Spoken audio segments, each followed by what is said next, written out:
shaving cream on his balls. Like, why, motherfucker? Why would you do that to a friend of yours? He trusted you enough to sleep around you. You gonna put a carrot in his ass? Is that nice? I tell you right now, if I put a carrot in a black dude's ass, a nigga will kill you when he wakes up for some shit like that. That is an automatic death sentence on the street. It's a rap for you. I'm gonna kill that motherfucker. I thought y'all was friends, baby. What happened? I fell asleep at his house, right? We was drinking, and I fell asleep at his house, and while I was sleeping, right? I'm just gonna kill that motherfucker, all right? That's all you need to know. And fuck carrots. But everybody's getting along. I see that shit. I see it all around. Blacks and whites don't fight so much. You know who don't have no beef with anybody is Asian people. I see how y'all be doing. Y'all just lay in the cut. Only people Asian people beef with is other Asian people. Like if you call a Korean guy Chinese, I've done this. They will flip out. Hey! What make you think I'm Chinese? I am Korean. I look Chinese. Yes, motherfucker, you do look Chinese. That's why I said it. It's an accident. Nigga, to the untrained eye, you all look Chinese to me. It's a mistake. I'm not trying to offend you. Some people say all black people look alike. We don't get bent out of shape. We normally just call those people police. Okay? Just learn to live with it. That's all I can tell you. Everybody's afraid of police now. I'm scared to death of these police. I am, nigga. I got a police scanner. First money I got, this is the first shit I went out, bought me a police scanner. I just listen to these motherfuckers before I go out, just to make sure everything's cool. You hear shit on it. Calling all cars, be on the lookout for a black male between 4'7" and 6'8". Staying in the crib tonight, fuck that. Gotta work on that alibi for a minute. Every black person needs an alibi. I do them impromptu joints. If I'm by myself and need an alibi, I'll just open up the windows in the apartment, turn all the lights on, start beating off right in the window. Look at me. Hey, everybody, look, it's me, Dave Chappelle. I'm crazy, I'm jerking off. Note the time, motherfuckers. It's 2:35. Look at me, I'm jerking off in the window, 2:35. Comedian Dave Chappelle, it's June 10th. Note the time.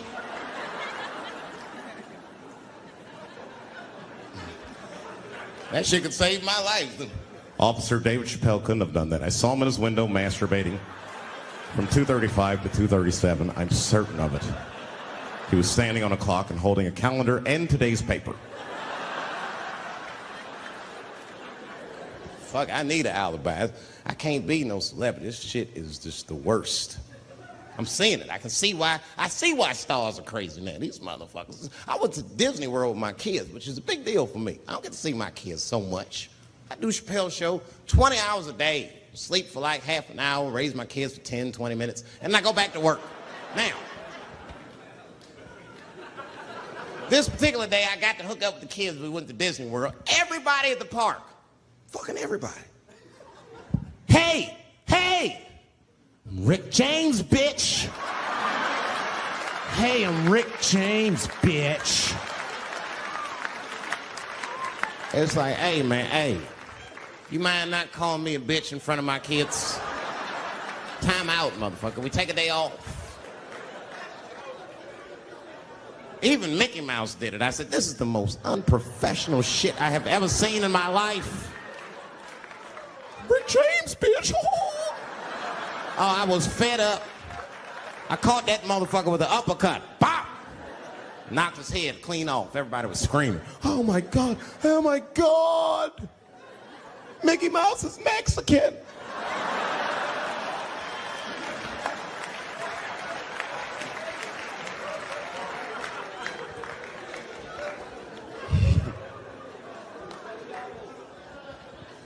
I had a terrible time in Disney World. Disney World is like a whole nother country anyway. They got their own currency. That shit is ridiculous. As soon as I check in the hotels, welcome to Disney World, Mr. Chappelle. Can we interest you in some Disney dollars? Nah, man, I'm cool. You can't buy weed and pussy with Disney dollars. Nigga, I'm on vacation. I like them greenbacks. I like them greenbacks. You know what I'm saying? It's the kind of money people spend. People is very particular about that. I saw that. That was one of the main stories from the war. Was the first big thing we did was they said, now that Iraq has been liberated, we have managed to take Saddam Hussein's face off of the money. And I'm not gonna lie, when that press conference came off, I was like choked up. I was actually proud to be an American because that is a very subtle psychological nuance of oppression to have a dictator on your money. And it's thoughtful to be able to take that motherfucker off for the goodwill of another person, right? But then I thought, well, if you could do that for Iraq, what about our money, man?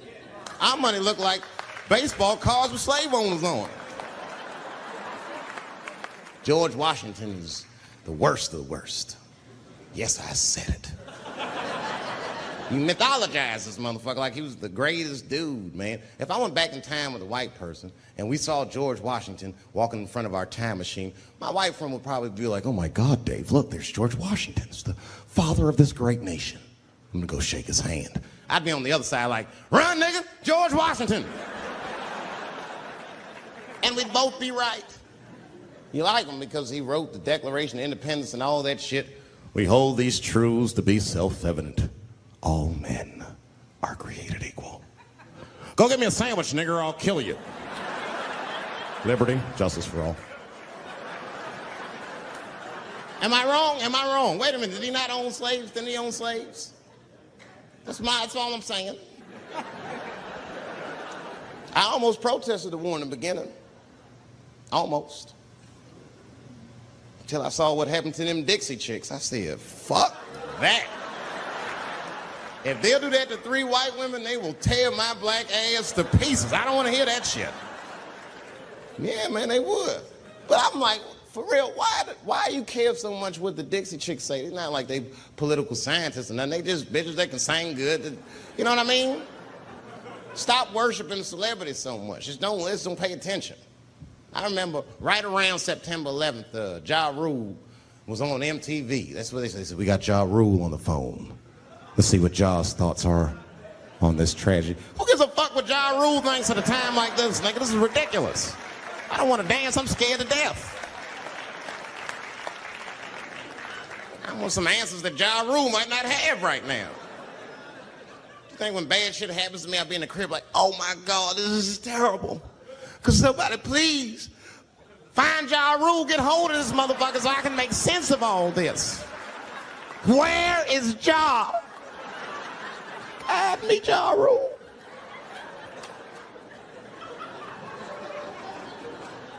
I don't even know why people listen to me. I'll say anything, nigga. I've done commercials for Coke and Pepsi. I don't give a fuck what comes out of my mouth. I just say what it takes. Whatever it takes, that's what I'm saying.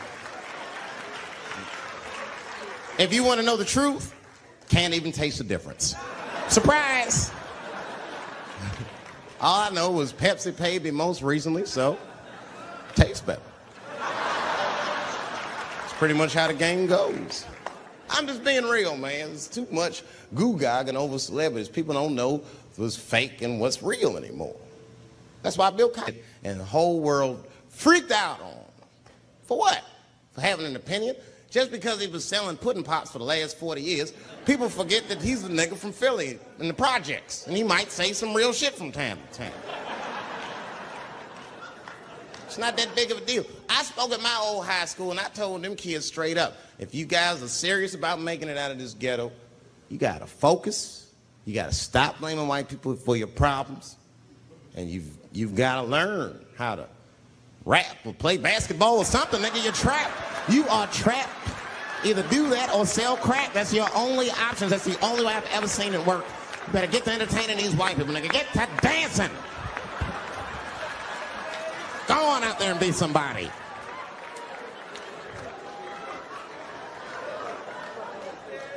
I just hope they listen.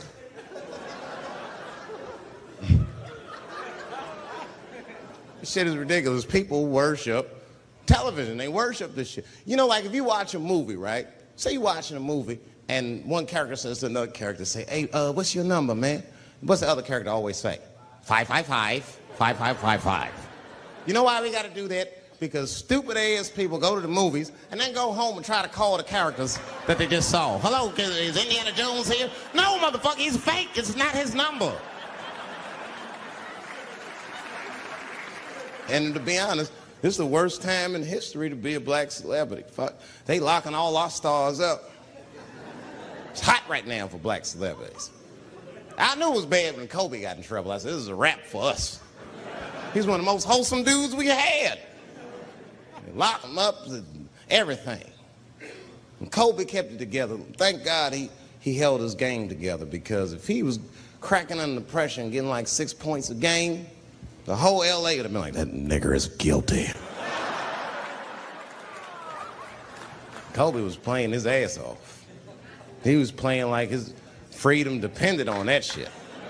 You see this motherfucker in them games, this nigga's trying to beat that case on the court.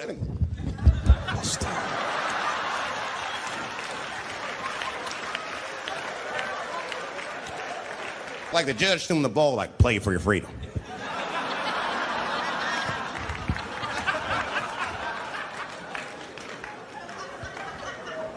If I could talk to Kobe, I'd be like, just relax, you'll be fine, man. Because the public is still giving Kobe the benefit of the doubt. He's one of the few black celebrities that get that.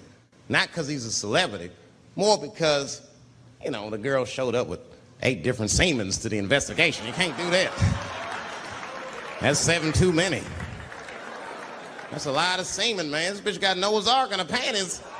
Like, what, you trying to recreate humanity or something? She's a collector. She got every unsolved mystery. The answer might be in this girl's paint. That's the first place I look. OJ's other glove is in there. Bigfoot's footprint. 3 CSI reruns is in that motherfucker.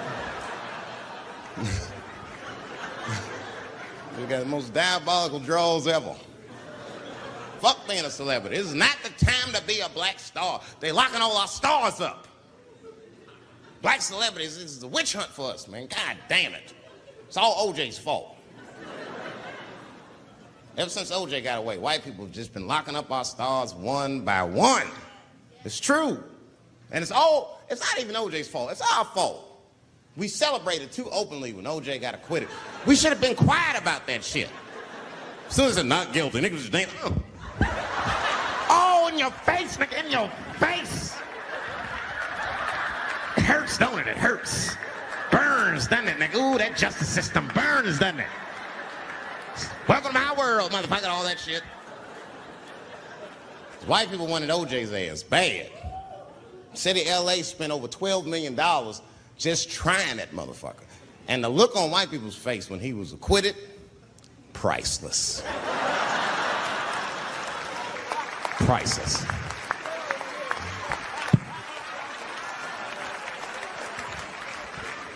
And that's why I don't trip off of being a celebrity. I don't like it. I don't trust it. Because 1 minute they all love you, the next thing you know, you're in front of that courthouse dancing on top of a car just trying to figure out what the fuck happened to you.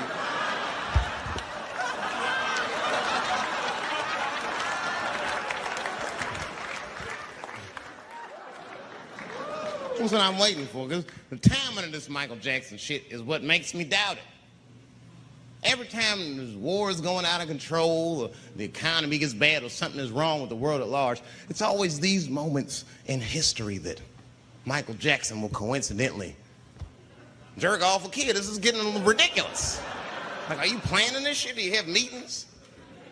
Michael, thank you for coming.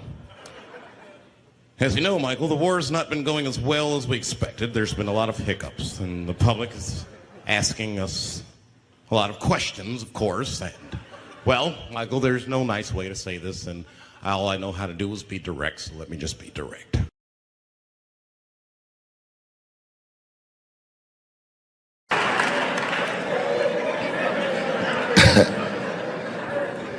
The school year was already in full swing, and Ellington has a policy that they don't let people just come in the middle of the year. But Linda Gravatt, who was the head of the theater department at the time,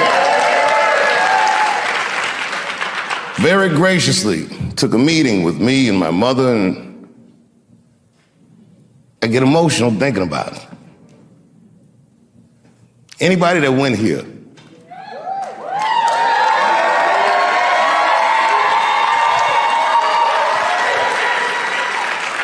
You remember what it was first like? When you first walked through the door. And it was in the afternoon and everyone was in their arts classes and the girls had tutus on. And everyone was weird and walking around the hallway like you weren't sure where anyone was supposed to be, and you could hear people practicing their horns and shit all through the hallways.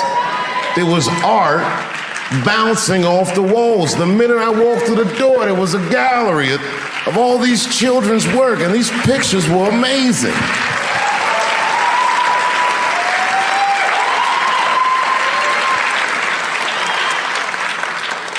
My first thought, when I walked through that door, I'm not good enough to be here, I'm sure. Miss Cravat sat me down, she told me about the school, and you remember Miss Cravat, she was very businesslike, but also very warm. She was intimidating, but palpably kind. She was a paradox of a human being. And she gave me a date for an audition. My mother said, okay, Dave, it's on you. Now, those of you who know me know that I didn't prepare for that audition. That audition was like a possession. It was just something that I was proud to have.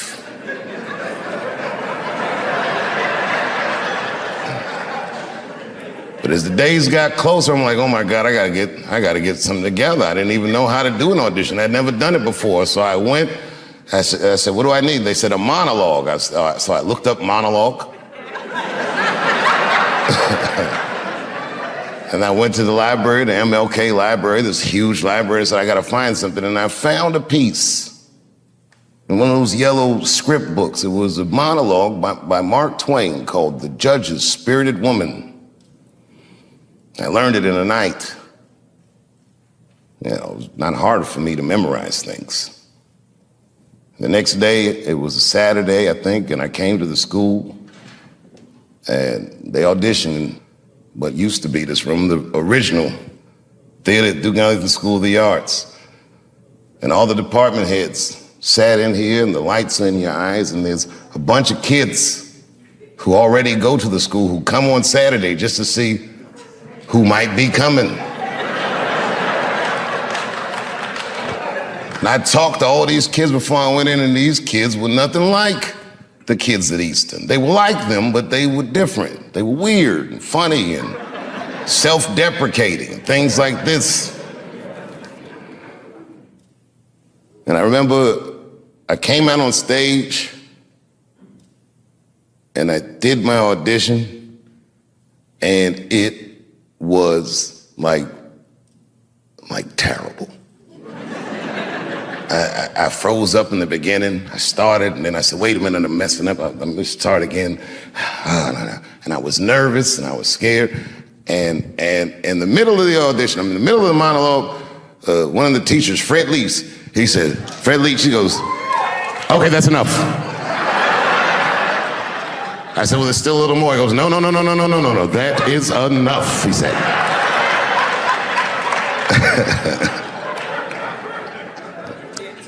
And I can't tell you, like, I was crushed.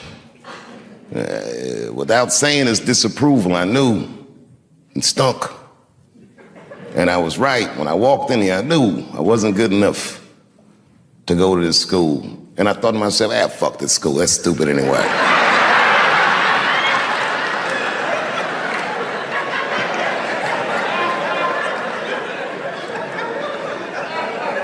In first year theater, there's a question that they ask students from time to time. And it's a make or break question. And when you ask this question, you don't know. And the question is this. They say, why do you want to act? Now, if you say anything like, I want to be a star, you're not going to get in. I didn't know that. And I figured I already blew the audition, so I told him the truth. He said, why do you want to act? I don't. That's what I said. And they said, well, then why are you here? I said, because I want to be a comedian, and some comedian told me that if I want to be a good comedian, I need to learn how to act. And teachers look at each other and go, thank you very much, and I left. And I was walking down the hallway kicking rocks.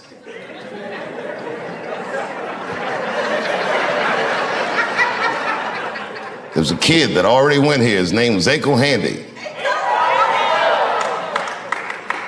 And Aiko said, hey man, I listened to him talking about you. I said, you did? He said, you're in. I said, what? He said, you're in. Well, it didn't make any sense. Somehow we worked it out so that they gave me an early enrollment, and I left Eastern within weeks. At an improv class, a teacher named Geraldine Gilstrap told me that I should stop doing funny pieces, that I should try to stretch myself artistically, that maybe I had more in me than comedy. And at the time, I took offense to that. So because she said that, after school that very night, I went to the comedy club. For the first time, I signed the list, and I waited, and I got on, and I killed it. Killed it. Must have been 35 years ago, night after night. I killed it. I'd show up with a bag of tricks that I learned at school, and I would dominate adults on a regular basis. Couldn't wait to get out of DC. When I was 17, I moved to New York and lit that comedy scene up. I was obviously talented. You'll hear stories about people saying that I discovered Dave Chappelle. That's like saying you discovered sunshine. I was shining on everybody.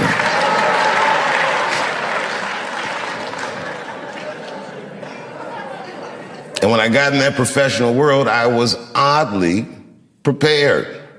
I had a sense of professionalism. I showed up on time. I did the things that I learned in school to do, just the basics. But my career didn't have any direction because I was still so young. And that didn't change for many years. It didn't change until my girlfriend at the time, now my wife, told me she was pregnant. And I was like, you know what? I should really start taking this seriously.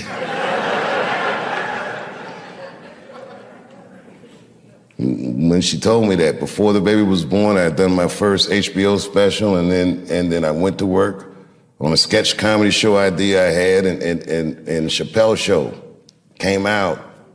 When my son was still maybe 18 months years old. And I bet on myself. I took less money. I remember that, so I could do what I wanted to do. I said, you don't have to pay me that much, but you can't ever tell me that I can't do what I want to do. I did the first season, I'll tell you, for $300,000. Which sounds like a lot of money, but.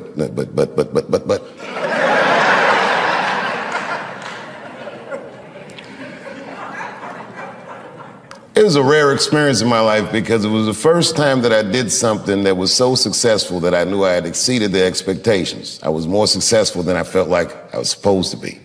They didn't plan on that. The second season came out and it was a juggernaut, and then I remember this was the single best day of my career. The Rick James episode of Chappelle Show had come out.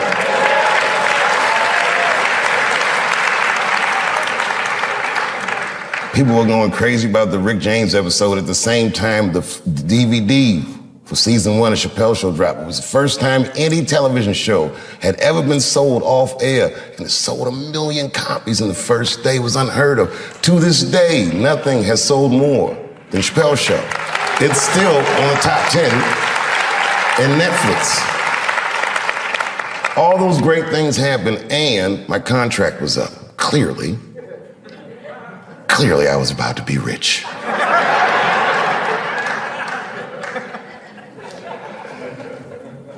I'll spare you all the details of why it didn't work out. But it didn't work out. And I ended up doing something that no one had ever seen before, including myself. Maybe Prince is the only other guy that I've seen do this, where he just quit something that was popular when you're at the very top of it. Lucky for me, when I quit, I went to Africa, so there was a media storm that I didn't hear. By the time I got back, everyone was just looking at me crazy. That was a very difficult decision to make. The entire world told me I was crazy, but I was sure I was sure I was being true to myself and to something that I learned at Ellington.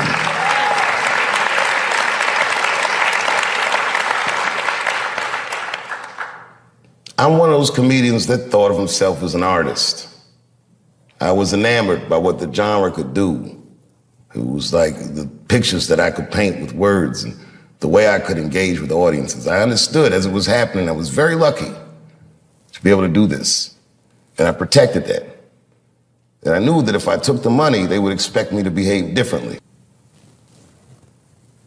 And then, Lorne Michaels asked me to do Saturday Night Live. And it wasn't just like he asked me. He was courting me. I didn't even know it. He gave me this whole long speech. I was like, all right. And then I read some book about Lorne Michaels starting Saturday Night Live, and I read the speech that he gave Richard Pryor when he wanted him to host the show, and I said, holy shit, that's the same shit he said to me. And I did it. And that was an enormous amount of pressure. It had been 12 years since I had been on television, or since I had even talked to the media. And I remember I signed my Netflix contract on my way to my mark for the monologue. If you do live television, they count down every second. 30 seconds. Are you sure this contract is good? It's good, just sign the paper, it's good. 22 seconds. Oh, nigga, you better not be tricking me.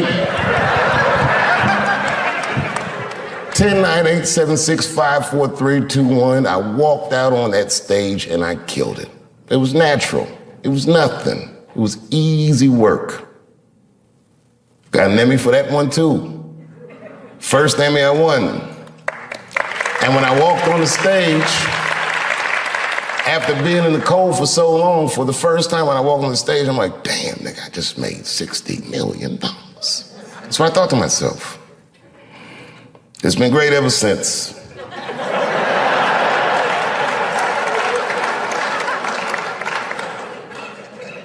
Really, I could do these specials like Steph Curry. I'd be shooting from inside, outside, all night. It's been great ever since. A lot of my friends are athletes, and I never could understand what it would feel like to only have a limited amount of time to be great. You got 20 years to be the best, or 30 years to be the best. But when you do art, you could be great whenever the will decides that you're great. I feel very lucky for that. And I never forgot this school. I've always come back and checked in. One of my favorite honors was doing the commencement at Ellington. I can't even remember what year it is. I just remember they cheered for me when I came out. I wasn't a big star, but I was their star. And I felt like I was home. You know, I'm happy really to see black people come. You know, a lot of black people don't fuck with me like they used to. But there's a lot of reasons. There's a few reasons you don't see black people at my shows. One is because obviously black people have slower internet connections. I mean, that would be my guess. I don't know what. Actually, my own actions drew a wedge between me and the community I hold so dear. A couple of weeks ago, I was supposed to be in Flint, Michigan for a charity benefit that was supposed to raise awareness for the appalling condition of the water in Flint. I don't know if you know this, but the water in Flint is fucking poisonous. It's actually making people sick. I mean, Hollywood people like, so what? At least they have water. But this water's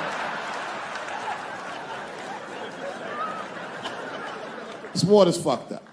So a lot of black celebrities flew into Flint, and they did a tremendous charity benefit, and I was on the schedule to appear.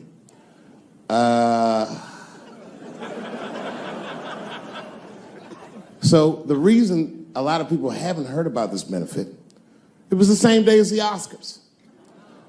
Right, I know. So I was on my way to the airport to go to Flint, and then Chris Rock calls me and is like, hey, Dave, I got a ticket for you for the Oscars. Can you make it? And I was like, sure, nigga, I'm on my way to the airport right now. Oh, come on, man. What am I going to do about that water? What am I, a fucking superhero? I need to have fun. I need to live, too. I didn't fuck that water up. Stevie Wonder was there. They didn't need me. I'm sorry, everybody. I've never been to the Oscars. You've seen the movies I make.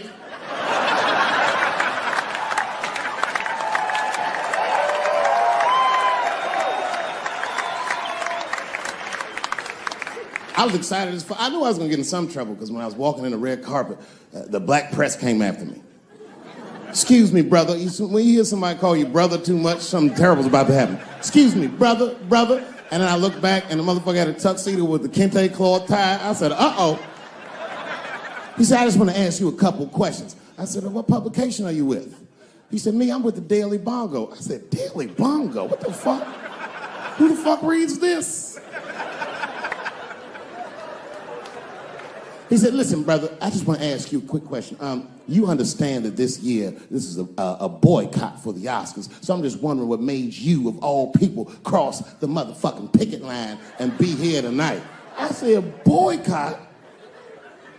Nigga, I haven't been working in 10 years. What do you mean boycott? I've been on strike. Y'all niggas didn't stop working. I had to watch fucking Key and Peele do my show every night.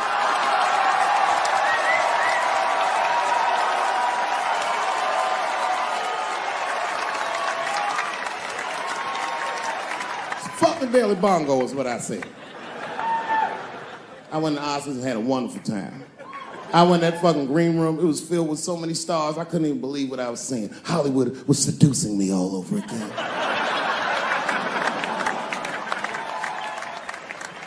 I'm one of the lucky ones. It doesn't work out that well for everybody. I saw that videotape of that lady that got beat up in L.A. in the traffic. You see that shit on rush hour traffic? They beat a black woman's ass. This woman didn't even do anything wrong. It's fucked up. It was so fucked up it didn't even go to court. The city of LA just gave that woman $1.5 million for her pain and suffering. That is not bad, considering that's the same amount of money that Marcos Maidana made to fight Floyd Mayweather the second time. And this woman obviously hasn't trained a day in her life. You can see it on the tape. She didn't come to fight. Her guards were low. She was taking a lot of shots.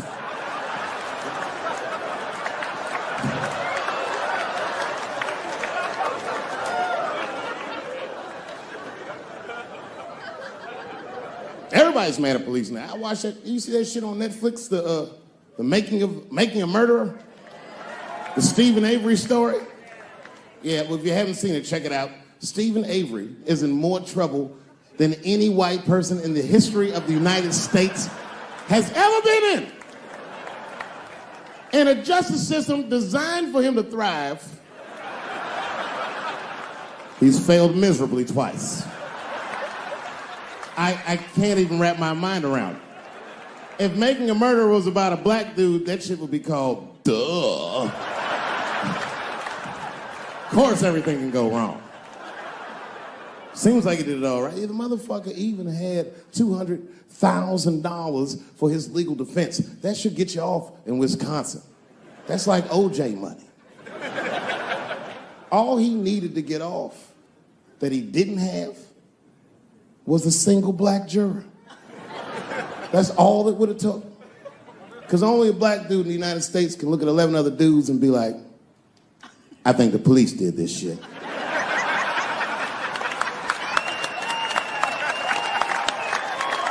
He's fucked up in the game. That's how OJ got off. I've been watching that new OJ show. I can't get enough of that shit. Doesn't it bring back good memories? But I forgot how like just how polarizing that OJ case was. And you know, I've met OJ Simpson on 4 different occasions in my life. And before the end of the show, I will tell you about each of those occasions. It was right after the trial of the century. There I was, now a young man of probably 23.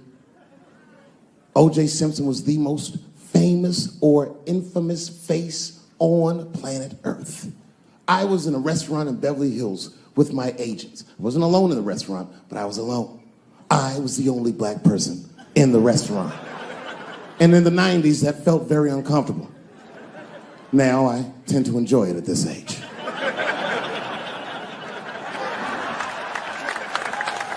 I was having dinner with my agents, celebrating a deal that they told me was lucrative, but I later learned fucking sucked.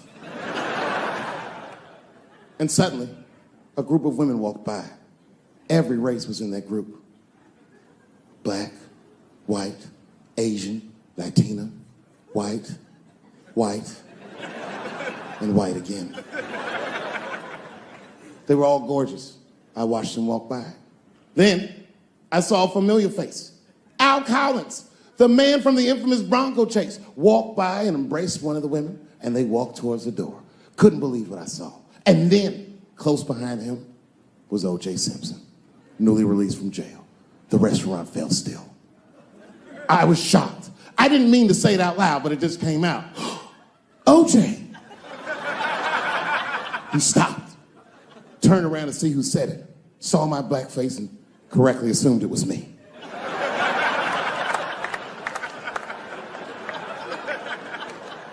I was sitting in the corner of the booth. He leaned over all the white people I was having dinner with and shook my hand. How are you, young man?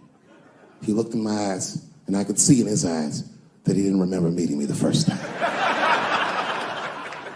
And then he walked away. And I looked back at my agents, and all of them had nothing short of disgust on their faces. And the only one with the courage to voice their disgust was a woman named Sharon, who used to represent me. How could you, she said. How could you shake hands with that murderer?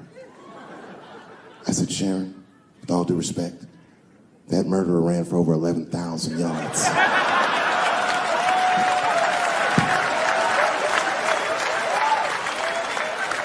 And he was acquitted, so, fuck it. Glove didn't fit. Glove didn't fit. Get over yourself. Some people can't do that. Some people just can't get over themselves. Gay people have a hard time doing that recently. Here we go. Here comes the deep water. No, recently I've noticed that. I noticed it with that Manny Pacquiao controversy.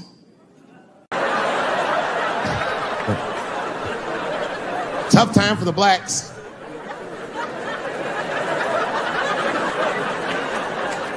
These are not good times for the blacks. I don't know if you know what I'm talking about, right? Police are killing us again. It's a very unfortunate set of circumstances because we were doing very well. America has a racial hot seat. I think we can all agree that that's the truth. And we can also agree that that hot seat is traditionally occupied by African Americans in general, African American men in particular. Although I can see that in recent years, that seat has been occupied by Mexicans, and I dare say Arabs. And we, the black Americans, would like to thank you both for your sacrifice and your struggle. We needed a break. We needed a goddamn break. We all go through something, but at least I can leave my backpack someplace. If you Arab and forget your backpack, you got about 20 minutes before they send that robot to blow your shit up. You can kiss all that engineering homework goodbye, Fuhad. Now ISIS is #1 on the terrorist charts. And ISIS is fucking scary. Because if ISIS catches you, they're going to cut your head off. That's what they do. I've seen them do it on YouTube. It was fucking awful. He looked right in the camera and say, Obama, I am back. I saw that shit. I said, oh my God. Don't like.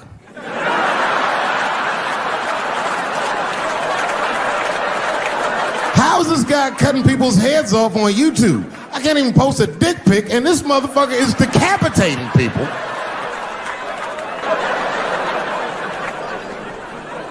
Everyone has it hard, but I think harder than black people and harder than Arabs and harder than Mexicans, you know who has it the worst?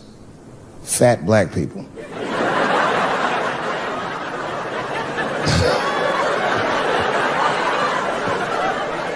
It's hard for white people to understand, but that's what I'm saying is very true.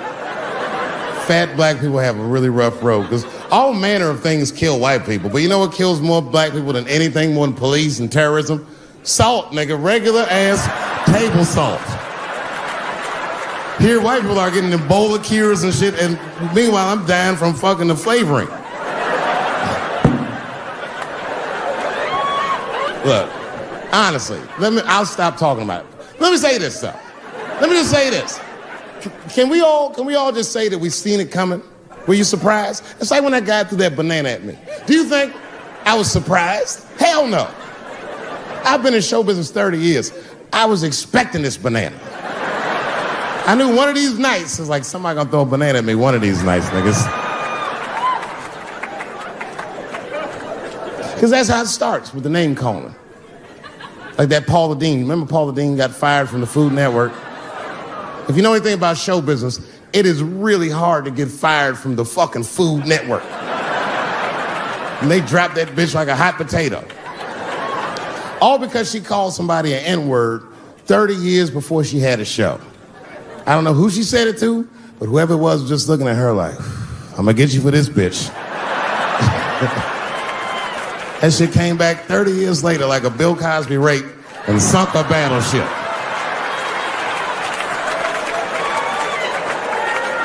And every black person was mad, but we weren't like that mad. It was more confusing than it was infuriating.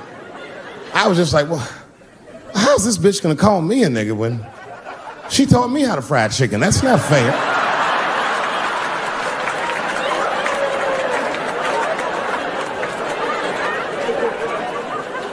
I think Donald Sterling shit was more serious. Remember Donald Sterling? He used to own the Clippers, and that he got caught on a secretly recorded tape saying some very unsavory things about African Americans. And there's a lesson in that for all of us. The lesson is, if you are old and white and racist in this great country, whatever you do, don't tell your black girlfriend about that shit, because that's who made the tape.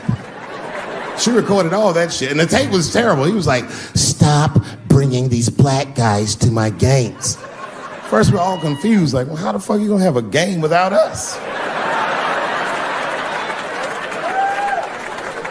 But it turned out that the black guy he was speaking of was none other than Magic Johnson, the billionaire.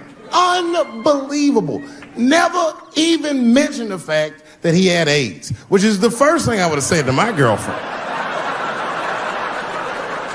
This guy must be really racist if AIDS is the footnote. Well, you gotta be careful, baby. He got the old Ebola.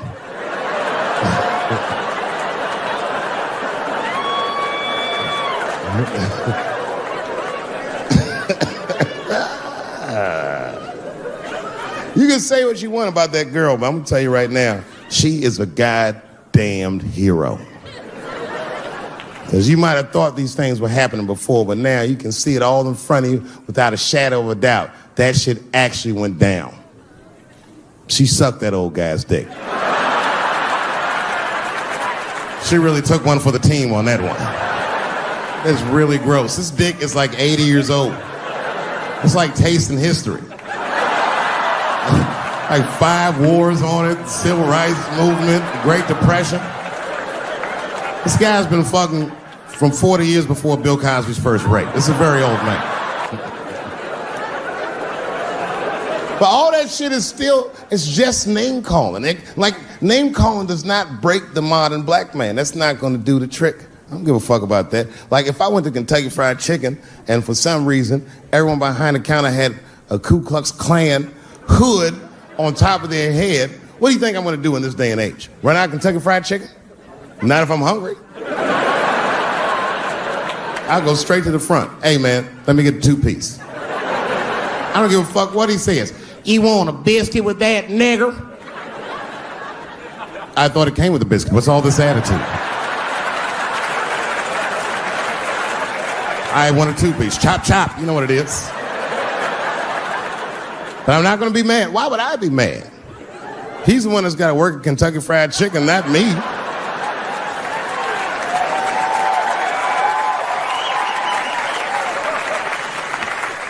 Or how about this? What if I lived in Austin and I had a white girlfriend? It's possible in Austin. As a matter of fact, some people say it's necessary, but that's not the point. And me and my white girlfriend at home one night and we're just doing what lovers do. Maybe she's butt naked and she's down on one knee giving me a hand job. I love a good hand job. And she's really jerking me off. You know, getting her obliques nice and tight. I got a huge dick, so she's like, And I'm like, wow, this really feels wonderful. I think I'm gonna come. And then she looks up at me and goes, come in my face, nigger. I know, that's a tough one. But what do you think I'm gonna do? Hey!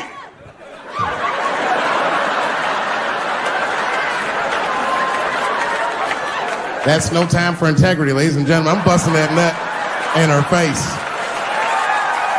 I'll sort through the ethics later.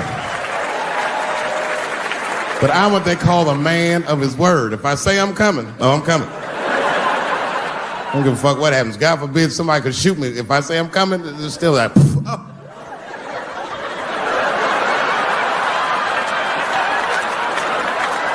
Doesn't mean I like getting shot.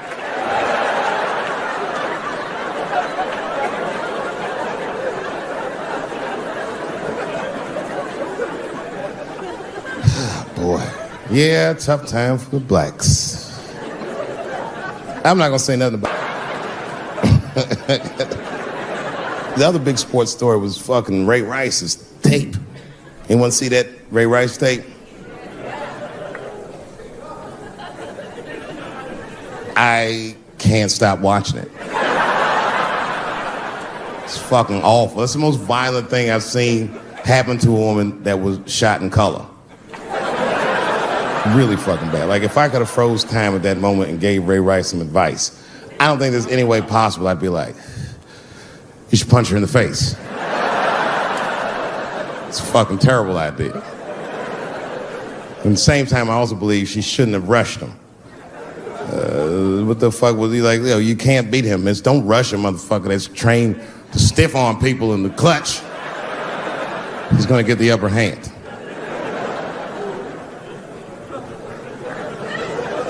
The only reason I bring him up is because, you know, he's about to play football again.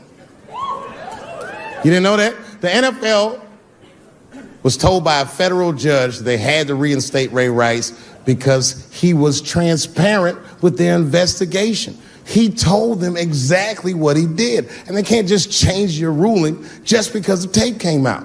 I get it. That's like if I'm hanging out with my buddies and I'm like, hey guys, guess what I did last night? I fucked this big fat girl I met at the club. And they're all like, oh shit, Dave, that's crazy. And then they see a tape of me doing it and they're like, we can't hang out with you anymore, Dave. That's not what this crew was all about. I'll be like, what? I told y'all what I did. What's really fucked up is the tape was made before they were married. Isn't that weird? I don't know why she'd do that. I don't even know why he would do that. As a guy, would you want to live with a woman that you had once punched in the face with all your strength? That's some very bold color purple type shit. Sealy, come out here and shave me.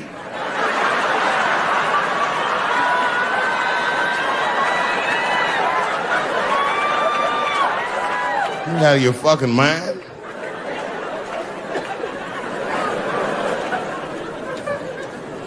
I had to ask an older friend of mine just to get some perspective. This older black dude. Actually, the fairest person I've ever met. And I asked him, I just said, hey man, I said, did you see that Ray Rice video? And instantly he was like, David, that shit was disgusting. And then a moment later he goes, I wonder what she said to him.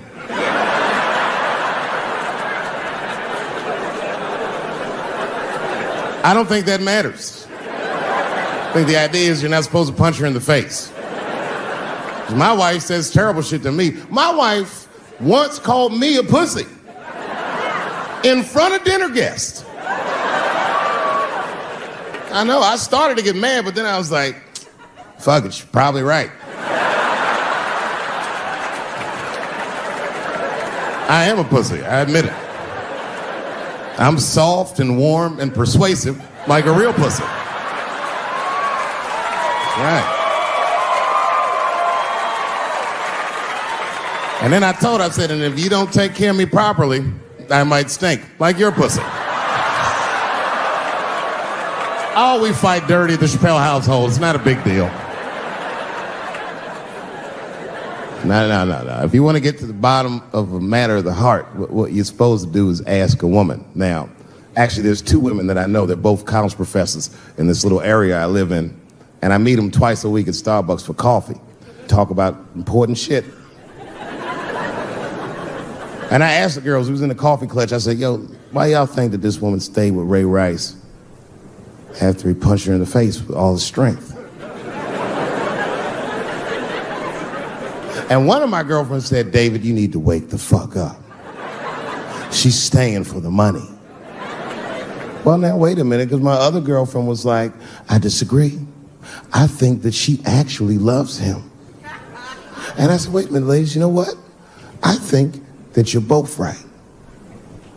And what I was doing when I said that was preserving the possibility of a threesome with these bitches. I've been chipping away at this pussy one cup of coffee at a time for like 4 years. I was gonna throw all that hard work away over some Ray Rice shit. I don't care that much.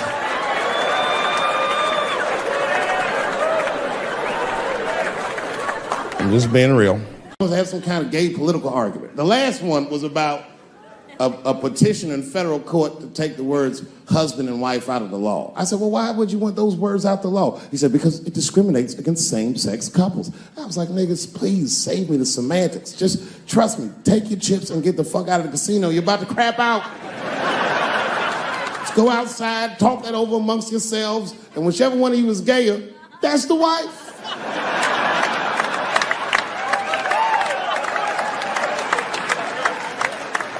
No, Stuart didn't like that.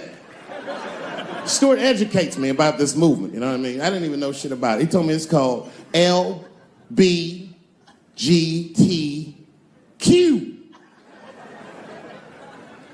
I was like, what the fuck is the Q?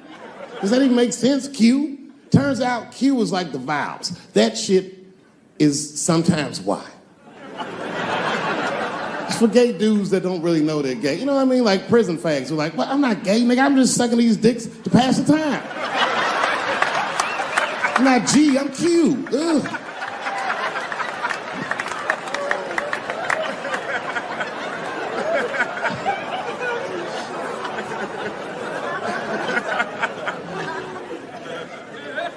I think, okay, again, of all those letters, the T has the toughest road ahead. In fact, I think the T should stand for tough road ahead. They've got the longest mental gap to bridge. That's all I'm saying. Because, you know, whenever I see one of them T's on the street, I don't mind them, but I'll be like, man, I miss Bruce. I'm sorry, guys. I'm 42. I remember Bruce Jenner.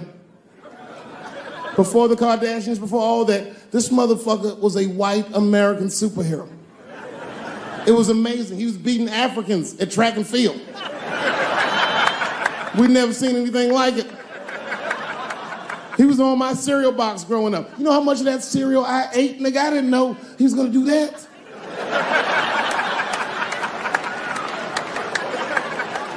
I knew before you guys knew. I heard things on the street in Hollywood. You know, you just be out, see people. Hey, what's up, Kanye? Why the long face? Nigga, you'll see. Got 2 mother-in-laws now.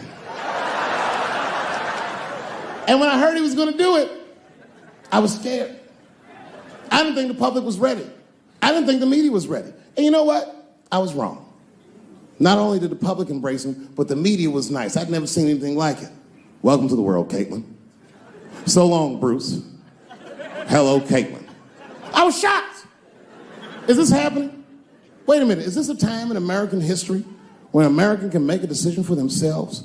And even though other Americans don't understand it, they'll support it and let this person live a happy life? Is this what's happening? If it is, then good for America.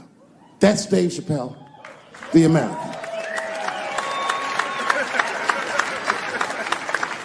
Although Dave Chappelle, the black American,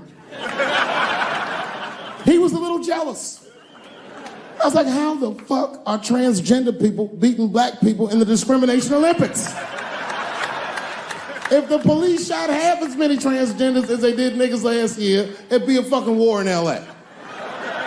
I know black dudes in Brooklyn, hard street motherfuckers that wear high heels just to feel safe.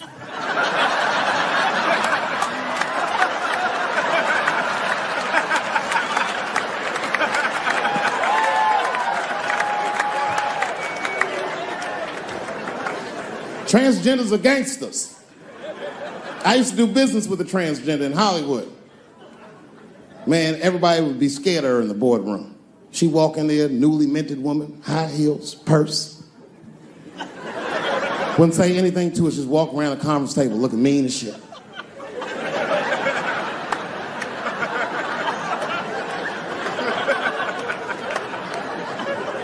And then she walked to the head of the conference table, stare at us all, reach in her purse and pull her old dick out and throw it on the table. Let's talk business, gentlemen. Ah!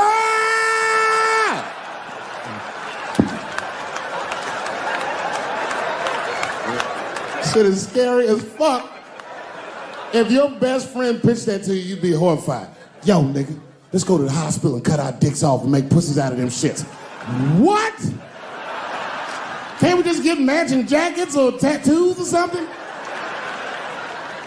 Sure, that's what you want to do? There's only one way to find out, nigga. Wu-Tang, bow, bow. Let's go to the club and trick niggas into fucking us, yeah.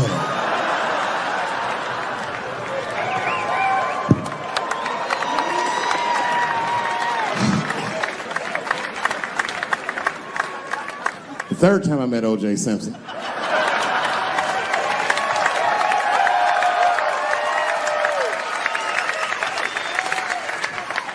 Third time I met O.J. Simpson, I was doing great in life. I just finished the second season of Chappelle Show. Man, those were good days. I was playing a comedy club in Miami. Such a thing, if I walked out of the door of the green room, bam, I'm just right here, right from the dressing room. And I did that. I walked out, and the whole crowd was like, hooray! And I looked, ma'am, as close as you are to me, I saw him as soon as I came out. The juice. And I saw recognition in his eyes, and it filled me with pride that he knew who I was. I didn't acknowledge his presence because it was a white audience, and I didn't want to start a panic.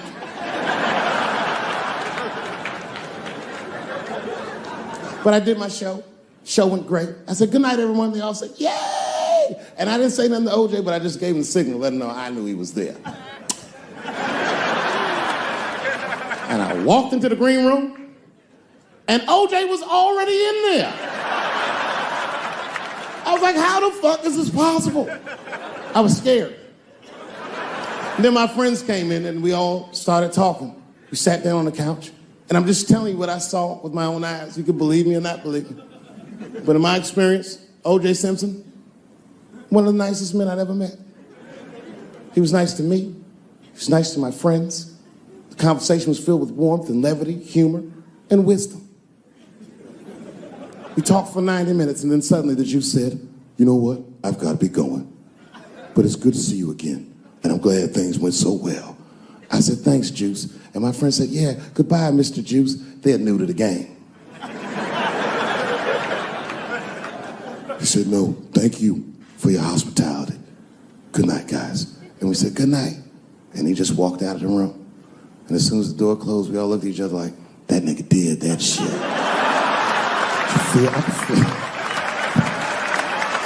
I could feel like murder in the room. Well, you young heads missed that shit. You all too young. You don't remember that. How old are you, young man? You. 24? You don't know shit. You don't know shit. You gotta Google shit that I lived through. See, this is why I lock motherfuckers' phones up. Seriously.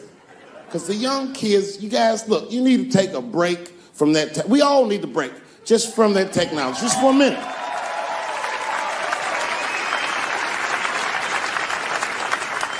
You know, I'm from a different time, young man, a dark time to you. I'm from a time that I didn't even used to know who was on the phone until I answered the shit.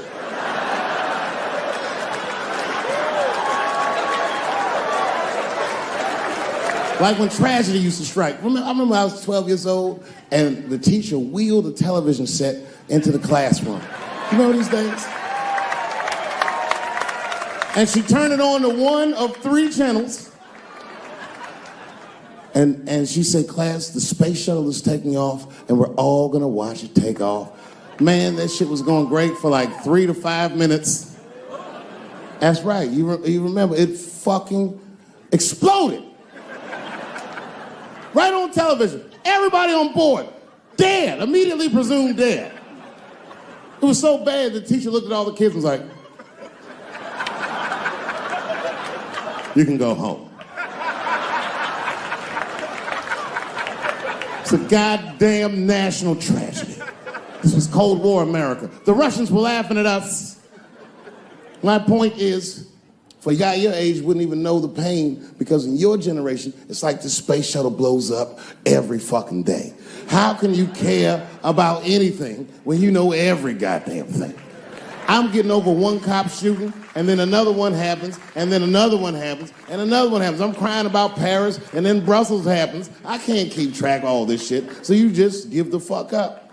That's the hallmark of your generation. And that's fucked up because your generation lives in the most difficult time in human history. This is the age of spin. The age where nobody knows what the fuck they're even looking at. Did you know that Planned Parenthood was for abortions? It's for people that don't plan things out at all.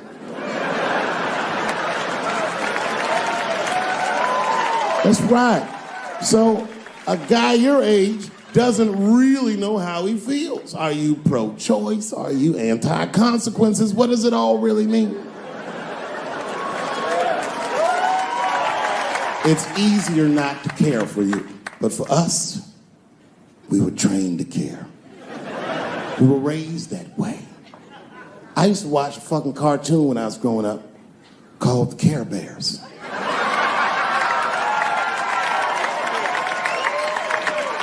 It was about a fucking group of teddy bear people.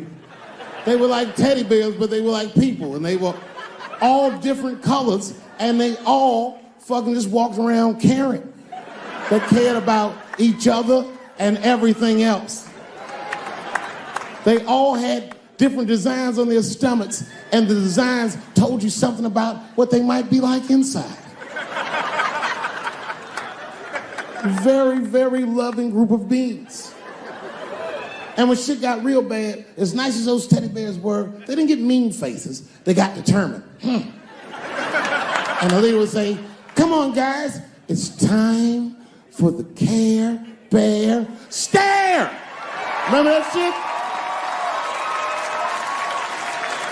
And them little teddy bears would lock arms and stare at the problem. And I'm not even bullshitting. Actual love would shoot out of their chest and would dispel anything that was fucked up. And when we grew up, we wanted to be like those bears. And then we got our hearts broken because we found out that life wasn't gonna let us do that. And that it's impossible to shoot love out of your chest. However, I have shot love onto somebody's chest before.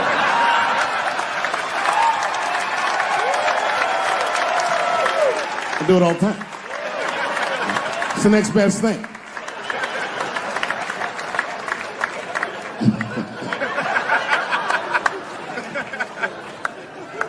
Oh yeah, you kids don't know. Your generation is just determined to be angry, mad. Everybody's mad. Back when we were growing up, only black people were mad. Now, everybody's just trying to get Funny till it happens to you. 3 months, a mere 3 months after that terrible attack that Chris Rock endured, I was on stage at the Hollywood Bowl. And a lunatic jumped out of the crowd and attacked me. Now, I gotta tell you, if it happens to you, you don't even know what the fuck is happening. It was like slow motion. I just looked over. I don't know this nigga. And I just looked and said, oh my God, I'm being attacked. And this motherfucker was ragged. He jumped at me. He was like, ah! I'm old, but I'm fast. I caught this motherfucker's head with my hand and pulled his hoodie over his eyes. I can still feel his head in my hand. It was spongy. He had been growing dreadlocks. Not the beautiful dreads that Rastafarians grow. These were accidental LA homeless dreads. This shit had leaves and sticks and bottle caps and shit in it. Some kind of grease. I was like, ugh, like this. And then I fell down. And he knocked me all the way on the ground. And I was like, man, this is a bad situation. I don't know if I'm gonna die or what's gonna happen. But in that moment of vulnerability, you know what occurred to me that had never occurred to me before in my life? In that moment, it occurred to me that bodyguards should not wear dress shoes to work. Travis! This nigga Travis came out slipping and sliding on some kind of beautiful loafer and fell flat on his back. I said, oh my God. Now both of us are down. I gotta handle this shit myself. So I popped right back, boom. And then the kid that knocked me down, he popped out, boom. And we looked at each other and realized at the same time, I was bigger than him. And that motherfucker took off running. And I started to chase him and I said, fuck him. I picked the microphone up. I said, I'm gonna finish this show now. That's right.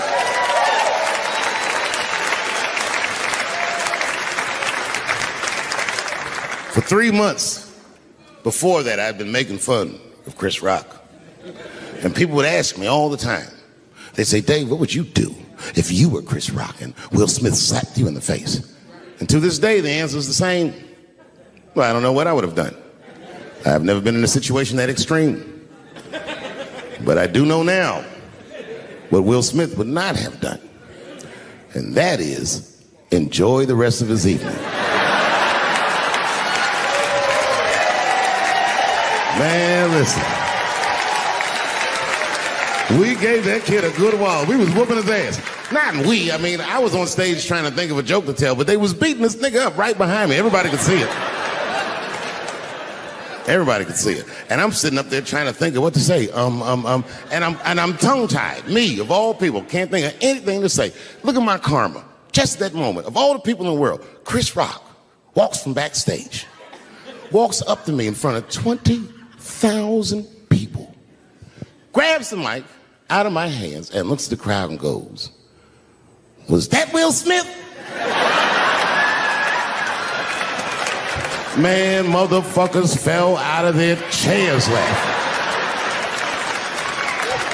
I was standing there looking stupid. I was fucking furious because I'm thinking in my mind, nigga, this is my attack. You got attacked 3 months ago. Now you have jokes. So I snatched the mic back from Chris and tried to get one off, but my shit did not go good at all. I didn't know what to say. I was just like, it was a trans man. And the crowd was like, boo. It's LA, we like trans people, boo. I know, I felt so bad. I felt so bad. But I know why I did it.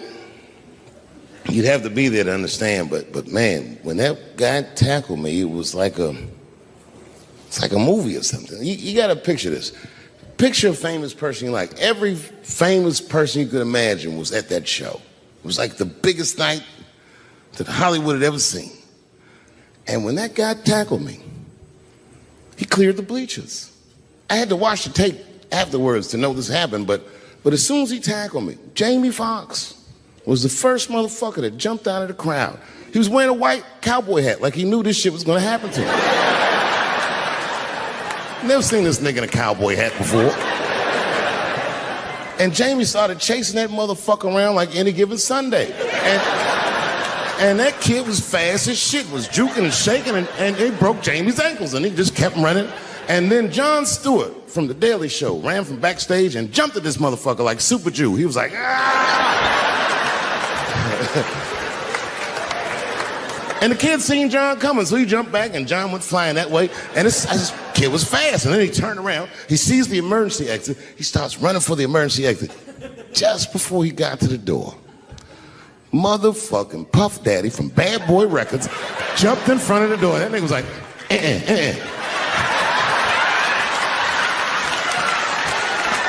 Boy, Puffy got that motherfucker. And then every celebrity just ran out because every celebrity saw themselves in me and they just started beating the fuck out of that kid. And I know Chris was backstage looking like, nobody helped me.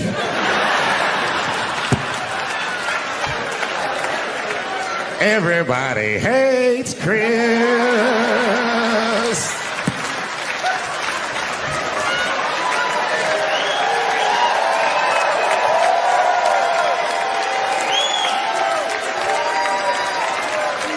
You read, but the kid, while we was beating on him, reached in his waistband, pulled out a .22 caliber pistol. That shit was mayhem. Everybody started screaming, oh my God, he's got a gun, he's got a gun. And then I got scared. I was in the back, but I was scared because I knew that everybody that was with me was armed. Yes, if they had shot and killed this kid on stage at the Hollywood Bowl, like I pay you to do, Travis,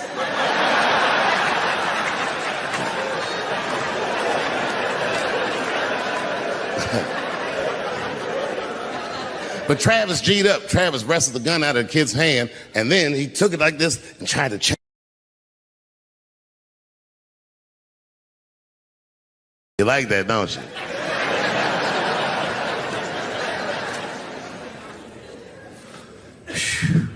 Okay. Before I did Killing Them Softly, when I was 22, HBO gave me the biggest opportunity of my life at that time. They gave me a half-hour special, but this shit was not like a special, you know what I mean? It was like, it was generic. It didn't even have a title. It was just Dave Chappelle. And I shot it in San Francisco at a place called Broadway Studios, which is on the second floor of a building. And beneath Broadway Studios is a nightclub. And the special was only supposed to be 30 minutes. And I got ready, I practiced, I did all the shit I was supposed to do. And the night that I taped, 20 minutes into my 30-minute set, I'll never forget this, music started blasting from the nightclub underneath. You could hear it real loud, and it fucked my whole show up, and I was devastated. I was a young man. I really believed in what I was doing, and I thought that my dream had been killed. So when I got off stage, I ran down the steps to the alley behind Broadway Studios and where the control trucks are parked, and I kicked that motherfucking door open, and I started yelling at all the producers. I was nobody in show business, just a guy that believed in myself. I said, man, you fucked everything up. That fucking music, what the fuck were you thinking? And there was a guy who was a big-time producer, I ain't saying no names, and he stood up, and he said, hey, kid, sit the fuck down. He said, we didn't ruin anything. He said, we made a deal with that nightclub to not play music, and they didn't honor the deal. And I said, who didn't honor the deal? And he pointed to a guy. I'll never forget it. It was an old white man sitting in the Ford Taurus by himself. And he said, that guy right there. And I didn't waste no time or ask no questions. I went to that Ford Taurus and I beat on that window and I said, open the door, motherfucker, I want to talk to you. And that old man looked at me for 1 second and wisely drove the fuck off. And left me in the alley cussing at anybody who would listen. And 2 minutes later, literally 120 seconds later, couldn't have been any more than that, the doors of the kitchen in the alley of that nightclub underneath Broadway Studios flung open. And that old man was standing there, that same old man with reinforcements. He had 2 big goons with him, and he looked at me, and he was calm as a cucumber. He said, you, come here. I want to talk to you. I didn't know anything about the streets at this age. But I found out later in my life that these men were Russian mobsters. And I don't know what you guys know about the Russian mob, but these are the niggas that killed Denzel in Training Day.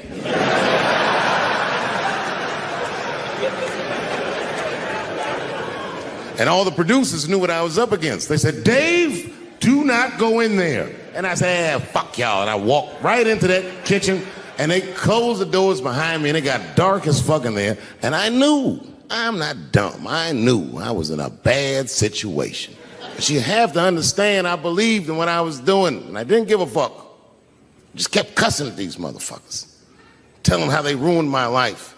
And that old man couldn't believe that I was talking all this shit. And as soon as I took a breath, he stopped me gently. He said, hey, kid, listen. Your friends lied to you. He said, we made a deal, but your friends never paid me. And when he said that, I realized I was locked in a kitchen.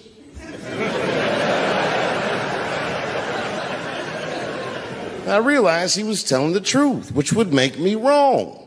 And the very moment that I realized I was wrong, for the first time, I was afraid. You see, it's a funny thing if you believe you're absolutely right. You can get drunk off the feeling of how right you are. That's why gay people are so mean.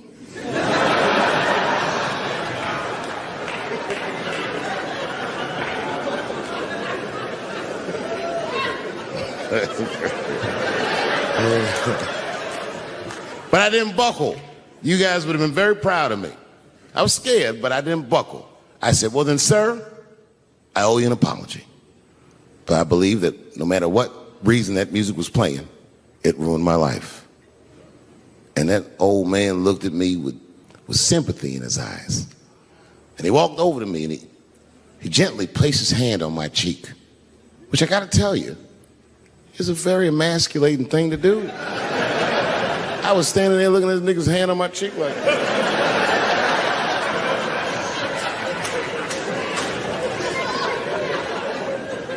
and he said, on my cheek, real soft.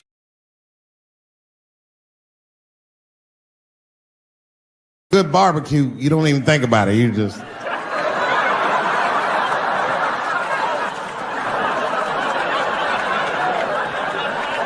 The word pussy is only offensive if you're older. People my age and younger, I don't think we dance to that shit. That song come on the radio, say, I beat the pussy up. That's on the radio. I beat the pussy up. That's a pretty harsh song. It's like nothing like a love song. There's no tracks of his tears, no midnight trains to Georgia. This man simply beats the pussy up. Unbelievable. You don't even know if he's having sex with these women. They might just pull their pants down. He'd be like, bah! G-Unit.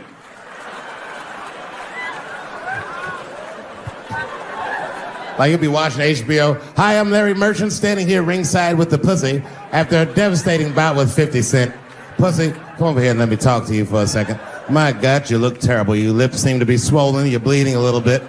Tell me, pussy, what happened inside of that ring with 50? I don't know, Larry. I felt really good in the first round. I was ready to fight. It's warm and moist, and I don't know. It just hit me from angles I wasn't expecting. Front, left. The backside surprised me the most. But pussy, let's take a look at round 4. This is where it all went wrong for you. Here you come out of your corner, pussy. You're fighting really good. It looks like you got 50 with a right and a left, but then 50 slips your jab and there, right there. You see that? He punches you right on that little bean thing you have on the top of your head. I don't know what that is. But there's 50 just pounding away at that bean over and over. Now, pussy, tell me, what goes through a fighter's mind when their bean gets rattled around like that? I don't think I was thinking anything, Larry. You know, I'm a real good defensive fighter. It's real hard to get to me. I've never been punched directly on my bean before. As a matter of fact, most fighters don't even know that bean exists.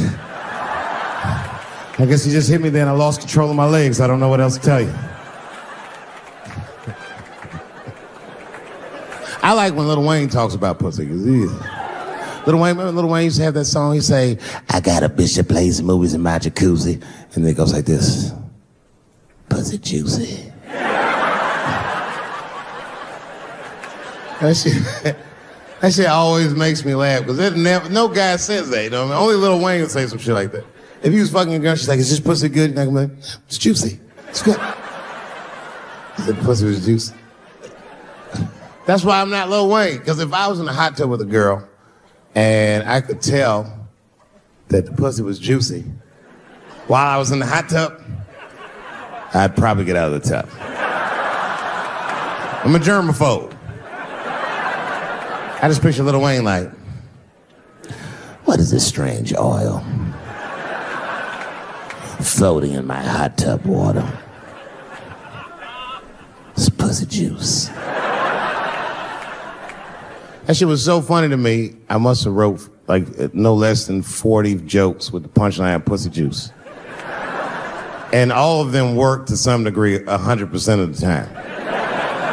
I'll do one more just so you believe me, okay? All right. And this next piece, it's a special episode of CSI.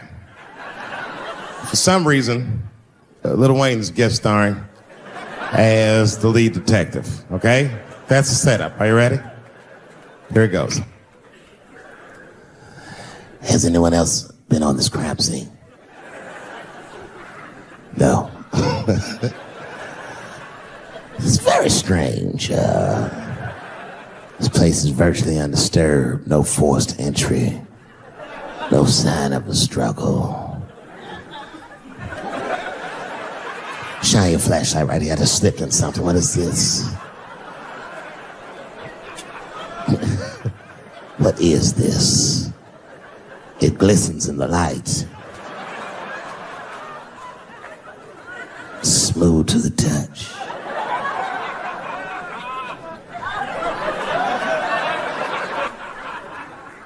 This is pussy juice.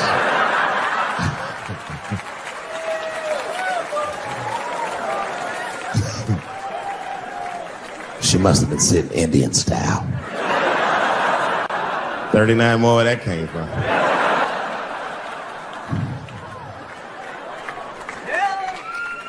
Everybody's mad about something. I have no problem with gay people, but I fucking hate bloggers. I'm not saying it because this person was gay. They was acting like a bitch online. They was like mischaracterizing my jokes, trying to make a point off of me, when it's really, it's like, yo, I'm your ally, motherfucker. I'm not trying to stop gay people. I got better shit to do. This motherfucker was saying things to try to get gay people to beat me up. Seriously, he was like, Dave Chappelle's jokes. I don't know how he actually talks. I'm just making his voice up. Dave Chappelle's jokes were an affront to the manhood of all gay men.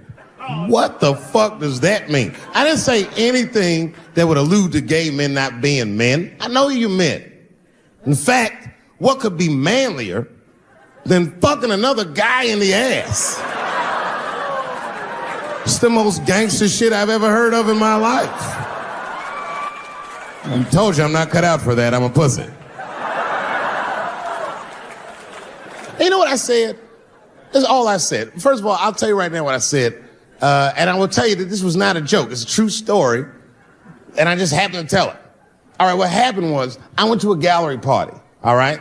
I don't know who in here has ever been rich before, but these are very nice parties. You know, wine and cheese and ball of conversation. And there was a few eccentric types, one of which was a very wealthy man that happened to be wearing a dress. I don't know what you call him, man. This is a tranny or drag queen, perhaps. Whatever it was, this is definitely a man. And this man was definitely on drugs. I don't know what kind of drugs he's on, but I knew he had too much. He didn't look good. It's like this. He's like, he looked sick. And all his friends were standing around him, concerned, trying to revive him.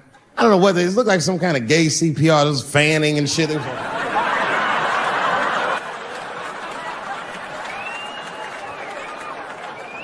I saw all this from a distance. Now, I should have minded my own business, but I got curious. I was like, oh. And I went over there. All I said, excuse me, gentlemen, is he okay? And then they looked at me like I was evil. Oh. She is fine. said, word? Oh. I'm sorry, I didn't know this is what we were doing. Here's my thing. I would support anybody's right to be whoever they feel like they are inside. I'm your ally in that. However, my question is, to what degree do I have to participate in your self-image? Is it fair that I have to change my whole pronoun game up for this motherfucker? That doesn't make sense. Seriously. If I put on an Argyle sweater and I'm like, hey everybody, I feel like a white guy in this sweater and I want some goddamn respect and a bank loan. That's not gonna work. Give a fuck how I feel. Why should I give a fuck how you feel? Nigger is a pronoun. But there was no time for philosophical debate. This was an emergency situation. I said, fine. Sorry, guys. I was just worried because she looks terrible. And she just fell off the bench. Appears that her dick is popping out of her dress. You mind if I call an ambulance, champ? I'd rather not be at a party where a tranny ODs. There's too many questions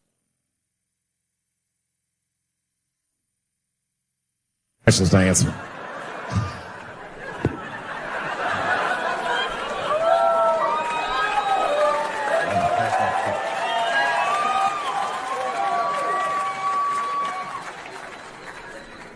Okay, I've been through this before. I had a friend from high school. Now, in high school, this guy was a thug, right? He was a fucking dope boy. He did it all. He's a wild dude. People used to be very scared of him. And then after high school, word on the street was he'd come out the closet.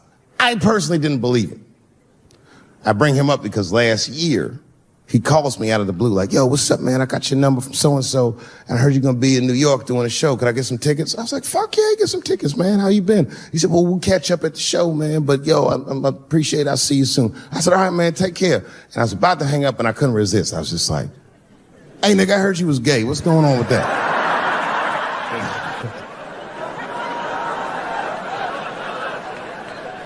And I wish I didn't ask, because he sounded like he was dying to talk about that shit. And he had a long story about it. And it's not that I didn't care, but I was, I don't like talking on the phone. I was watching TV at the same time. So I just wasn't really paying attention like I should. But I was trying to sound supportive, but I didn't really know what to say. So I was just like mumbling shit throughout this conversation. I was just like, nigga, you gay, man. You just gay. Like,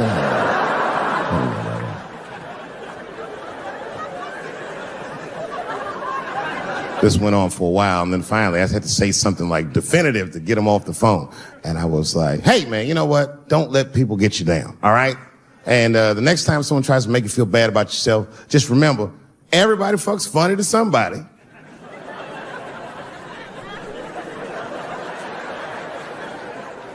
He didn't like that shit. He's like, what the fuck does that mean? I said, huh? He said, you saying I fuck funny, motherfucker? I said, no, that's not what I'm saying. I'm saying everybody's different. He said, you ain't say different, nigga. You say it funny. What's so fucking funny about the way I fuck? And I said, hey, man, I fuck feet. He said, what? Oh, this is not a joke, ladies and gentlemen. I get women to squeeze their feet together like this, and I fuck them right in that little space in their feet. But you can't build a community behind that shit. There's no flag for us. That shit made him laugh. And the next day, after the show, I saw him backstage. He was like, yo, what's up, man? I'm like, oh, shit, what's going on? And he had his buddy with him. He goes, Dave, I want you to meet Manuel. Manuel's my fiance. We're in New York getting married because it's legal here. I said, well, congratulations, fellas. And Manuel was like, gracias. And he went to go get some drinks. And then my buddy looked at me, he was like, so Dave, what do you think? And I started mumbling again. You gay, nigga, you're just gay. He said, yeah, I'm a little nervous about getting married, man. It's a big step. I said, yeah, it is. It's a big step. He said, well, you've been married for a while. You got any advice for us? No, I'm married to a woman. Sorry about that. And they corrected me. He said, no, you married the person that you love. So it's essentially the same. I said, man, The problem with that statement is that it makes the assumption that I love her. But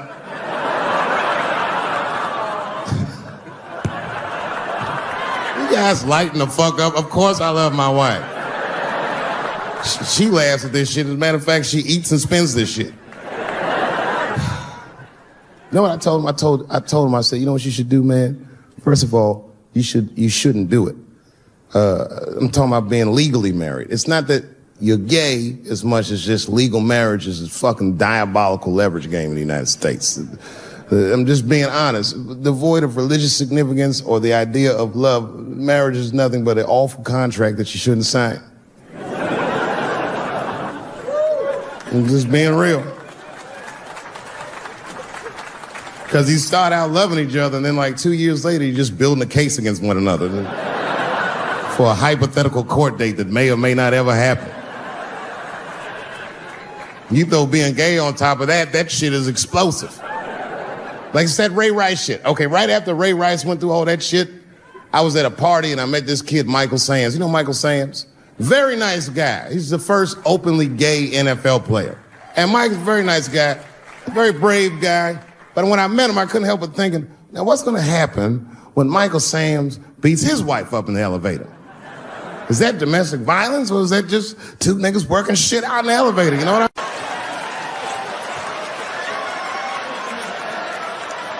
Here we go. Now, if you guys came here to this show tonight thinking that I'm gonna make fun of those people again, you've come to the wrong show. I'm not fucking with those people anymore. It wasn't worth the trouble. I ain't saying shit about trans people. Maybe 3 or 4 times a night, but that is it. Tired of talking about them. And you wanna know why I'm tired of talking about them? Because these people acted like I needed them to be funny. Well, that's ridiculous. I don't need you. I got a whole new angle. You guys will never see this shit coming. I ain't doing trans jokes no more. You know what I'm gonna do tonight? Tonight, I'm doing all handicap jokes. Well, they're not as organized as the gays. And I love punching down. There's probably a handicap in the back right now because that's where they usually make them sit.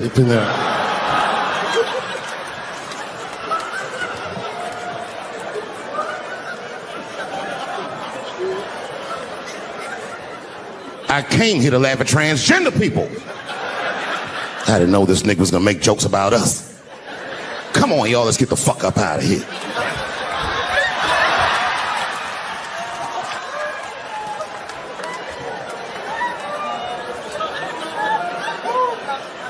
Yeah, it's about time somebody let these handicaps have it. They done met their match tonight. Fuck them. One time I was on Capitol Hill, and I seen a handicapped congressman. Madison Cawthorn, that's his name.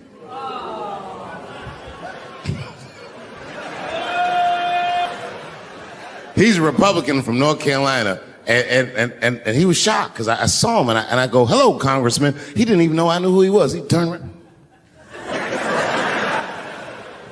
Then I just walked away. I wanted him to see me do something he couldn't do. I skipped. That nigga was mad.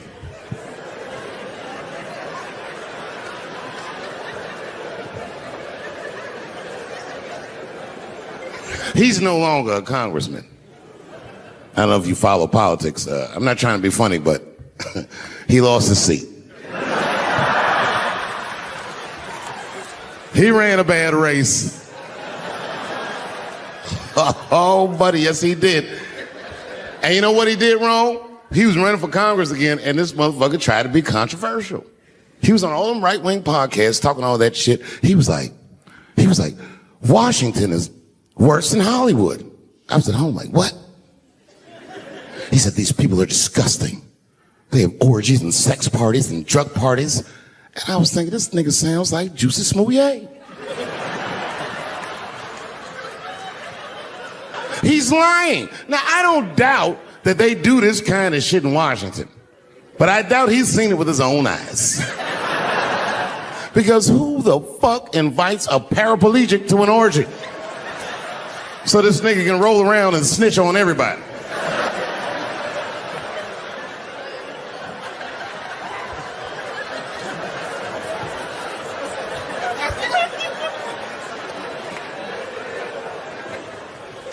I said, there's only one reason you're gonna invite him to an orgy. And you know what that is. Have at it, guys. I can't feel anything. Let's get this bill passed for America. One at a time, folks.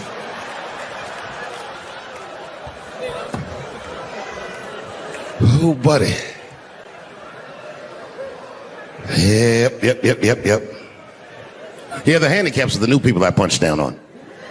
To be honest with you, I've been trying to repair my relationship with the transgender community because I don't want them to think that I don't like them. And you know how I've been repairing it? I wrote a play. I did, because I know that gays love plays. It's a very sad play, but it's moving. It's about a black transgender woman whose pronoun is sadly nigger.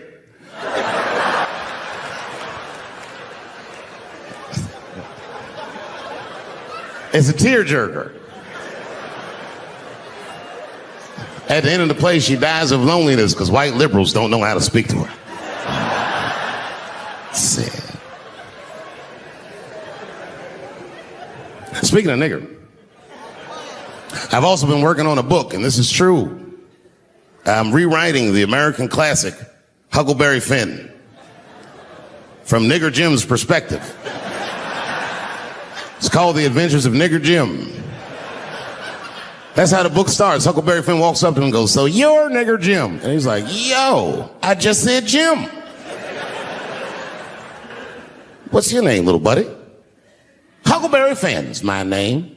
"What? Huckleberry? That's your real name?" "God-given." "You know what? Just call me Nigger Jim. It's fine." I don't care if you are black or white or whatever. If you ever meet a white person named Huckleberry, he has less money than you. That is the white, trashiest name I've ever heard in my fucking life. If you have a name like Huckleberry, you're doomed to fail. If I was in court and my lawyer came up and was like, "I am your attorney, Huckleberry Finn," I'd be like, "Uh-oh, I'm going to jail." God forbid I ever go to jail. But if I do, I hope it's in California. Because as soon as the judge sentenced me, I'll be like, "Your Honor, before you sentence me, I just want the court to know I identify as a woman.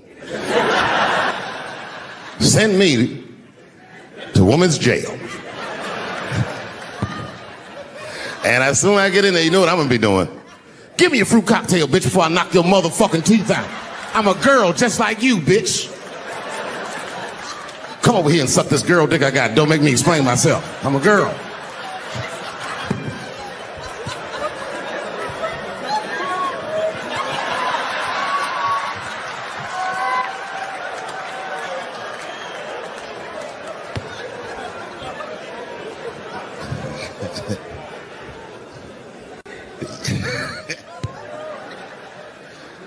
You know, I have a great reputation in show business, but in comedy, I'm what's known as a lazy comedian, which is crazy because I work all the time, but that's not why they call me lazy. They call me lazy because I'll do shows sometimes, 20,000 people be in the crowd, and I'll tell a joke, and they'll all look at me like I'm crazy, but 3 or 4 people will laugh really hard, and I'll be on stage like, "Yeah, that's good enough."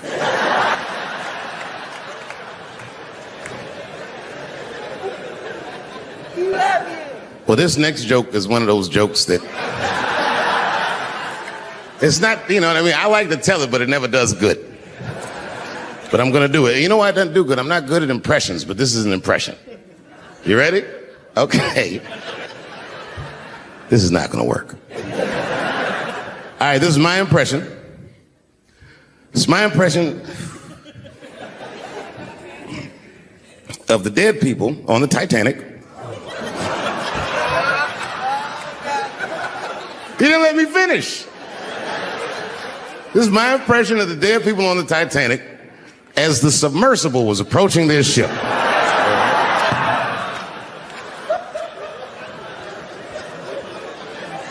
That's good enough. All right, here it goes.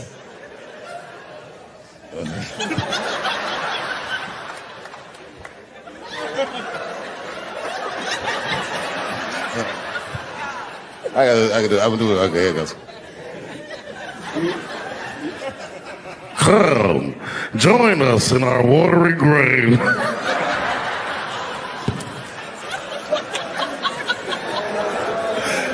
Oh, buddy, that's funny to me. Listen, that is a funny way to die. 20 years from now, on my 70th birthday, I'm going to take a submersible to see the submersible. Hopefully by then it should.